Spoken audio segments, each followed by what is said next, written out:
Let's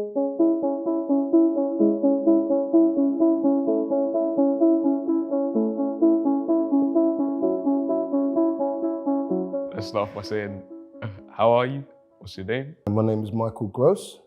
I'm a performance poet and filmmaker. How was your upbringing? What was it like growing up in Brixton? It's interesting. That's the word I'm going to use, interesting. I mean, I grew up around the back there, Railton Road, went to a school called Afro Primary.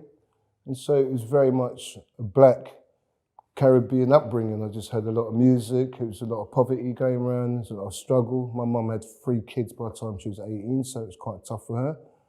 But it was all right. Tough is the word I'm going to use, especially around being in Brixton. But I loved it. I was one of those kids in school that I felt school wasn't enough for me. I just wanted to be on the road, make money. Even from a very young age, I just wanted to be out there. So adventurous and tough and all the things that goes with it, but I'm not going to complain. It wasn't too bad. In terms of your mum, Yeah. How did you find out after the incident? So I had been on the run for like 3 days now. And then my sister, stepsister, went to go and see my mum to explain to my mum that I was going to be handing myself in. And then when she left, someone knocked the door about 10 minutes later. I was like, oh, who's this? So I thought it was a burglar or something, so I kind of like hid behind the door. And then when I finally answered the door, they went, is Rosemary? And I was like, you know she's not here. She's gone out, man. Why are you knocking my sister's door? And she went, oh, I just heard her mum got shot in Brixton. And those words just went over my head. I just thought, not my mum. If that makes sense, you think. There was another woman called Cherry that lived on my road. So there was 2 Cherries that lived on Normandy Road. And I thought it was the other Cherry that got shot, not my mum. So I was like, well, if my mum's been shot, that would be in the news, right? You think something like that's going to be in the news. So boom, I turned the telly on and there it was. My grandmother outside my mum's house with my family crying, saying, we don't know why this happened. And then boom, it was like, I couldn't tell no one really. It was anger, like just from the bottom right up, all the way in to the top. I couldn't believe it. I wanted to just explode. But I couldn't do it because the place I was at, I couldn't smash it or nothing like that. So I remember saying, all right, let me just go and take a walk, let me get my head around it. And as I went on the road and people was talking about it, there's people in the shops talking about it, they were saying they're looking for a son, and I'm standing in the shops and those people are talking, and it just wasn't real for me.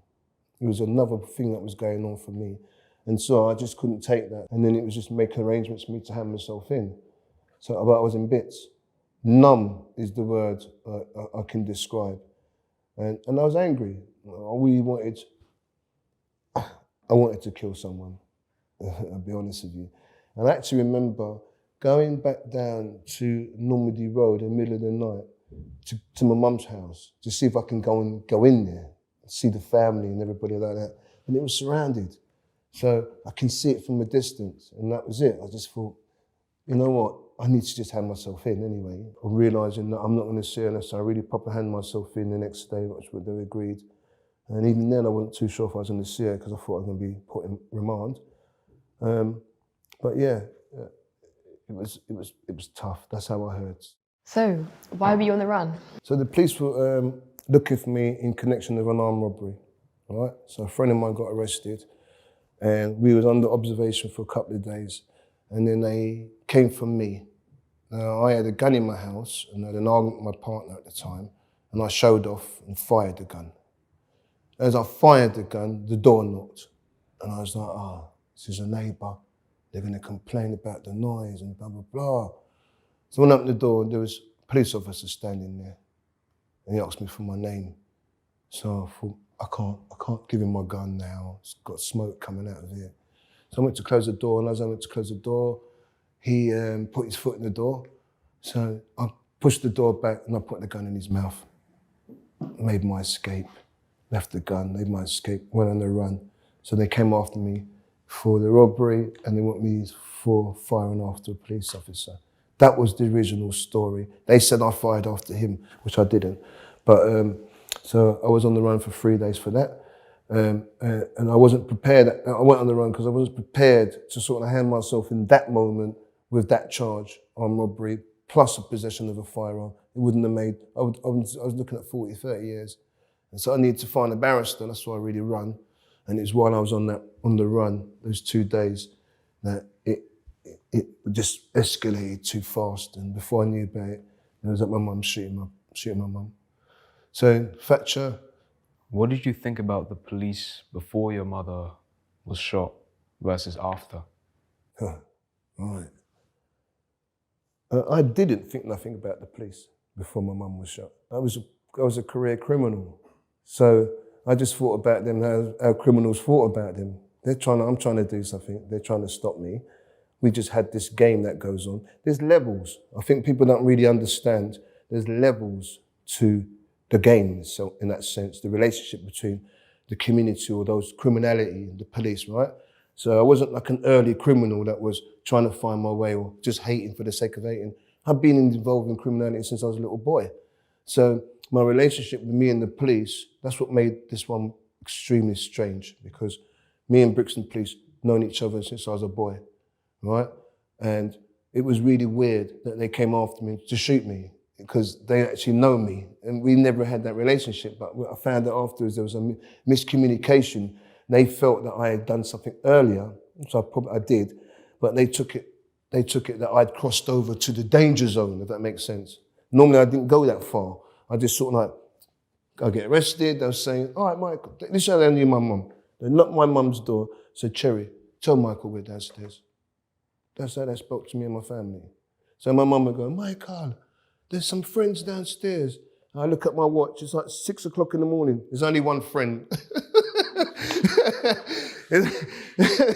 There's only one friend that knocks the door at 6 o'clock in the morning. And I'm like, Mum, they're not my friends, man. And they'd be like, Michael, come on, man, just come on, man. And then my mum would go, no, brother, start fighting in the halls. So like, you know, but like, that is the relationship I had with the police. So, and I think even though after my mum got shot, we still had friendly banter in some parts of the police, right? So some police knew me, some didn't know me, some have heard of me, some wanted a piece of me, but there's general different levels, and I had different understanding with different officers. So it depends who I was facing, what I said.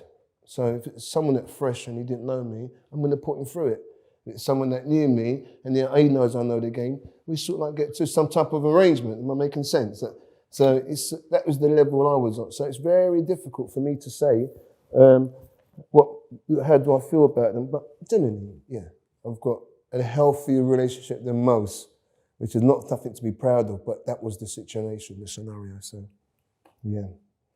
Was it just your mum that was your connection to the uprising? Well, no, my connection to Uprising is the criminality, because a lot of people that came out there from my mum were people that knew her, that grew up around Brixton, that's had that struggle that's been going on. And I mean, this means struggle with the police, I mean, struggle with poverty and living. And so we all grew up as a very close unit. So most people that was in the riots, that was fighting around there, I knew them, or they knew of me or my family. And even today, I still get people that don't actually know me, but they'll say, I know your mum, or I knew your sister, or I knew your auntie. They have some connection to me.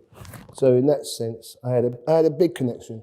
And plus, it was more than that as well. I was one of those kids that used to branch out a lot. So, you know, I knew the market traders, I knew people in the shops, I knew the pubs owners and people like that. So, you know, a lot of those came out as well. Non-criminality people came out as well. So, yeah, it was, and the church, my grandmother's church, even some of the people in the church came out and threw a couple of bricks. So this is people from the church. So, I mean, it run deep within my community. What do you think the legacy of the Brixton Uprisings were?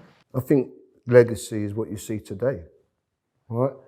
You know, in 1985, if you was white, non-Caribbean, you couldn't walk down Cold Harbour Lane, right? It just wouldn't have happened. So even up to the 90s, it was still an area that was predominantly black, driven by Caribbean culture and all that stuff that went with it. And so I think there was a point, someone like, you've got Ros Griffiths, part of this project, pioneers that started to do things differently in a different way, use different language and texture. And I think what you see today is that opportunity where people, I mean, what came out of it was that you had the words like institutional racism come out, right? But I think there's two ways you can take that word. You can either take it and be a victim of it, or you can take it and be a champion of it, right? And so I want to be a champion. I've always been a champion. If it's football, I want to be the top footballer. If it's basketball, I'm going to be the champion of that as well. And so I want to be the champion of where I'm going to take this new philosophy and legacy. And we could have all sat there and be really angry and hate the police for the next 40 odd years, or we could have done something positive. So, I mean, my mum, God bless her, the legacy for me is how she handled it. And then that was then filtered down to us to sort of like say, right, okay, if that's how she handles it, then we need to prove to her that it was worth it. And so when I see the memorial, or if I see in the multi-device to Brixton, or I see black people in positions that wasn't in there before, I think this is part of the legacy. It's a hidden legacy because not many people really know about it. Well, they've heard about it, but they're not really hearing enough about it. But I'm hoping it comes out like this one doing this project, that it comes from that subculture of history and be part of the main history. And I think that's the real legacy of it all.